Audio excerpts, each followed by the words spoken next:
Sabato scorso si è svolta a Naro la prima edizione del Festival Narrando. La centralità dell'evento è stato costituito dalla degustazione di vini proposto dalle cantine partecipanti e della gastronomia locale. I vari stand sono stati suddivisi in 6 location di prestigio della città.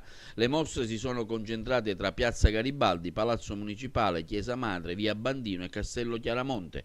Il ricavato è stato devoluto alle associazioni di ricerca AIRC e ASLA. L'iniziativa è nata dalla volontà di alcuni ragazzi di Naro di far conoscere quanto più possibile, con una veste anche un po' diversa e particolare, le bellezze del patrimonio artistico e culturale narese.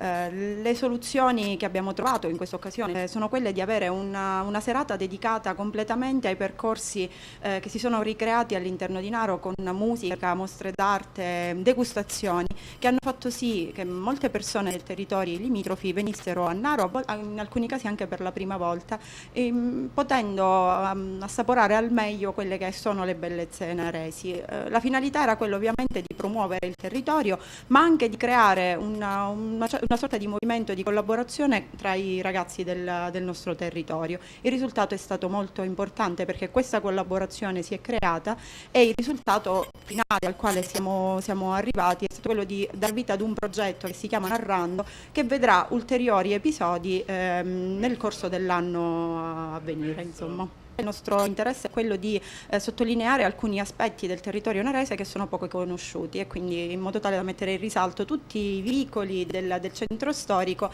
e di metterli in contatto anche con quelle che sono le realtà artistiche del nostro territorio. Abbiamo potuto far affidamento anche sulla disponibilità dell'amministrazione, infatti siamo sicuri di poter contare anche per il futuro sia sulla collaborazione del sindaco che dei dipendenti comunali, che già in questo caso si sono dimostrati assolutamente disponibili con la loro presenza. Difatti l'evento ha avuto luogo di sabato e ciononostante loro sono stati presenti e ci hanno assistito fino all'ultimo, sostanzialmente dalla mattina alla sera sono stati insieme a noi.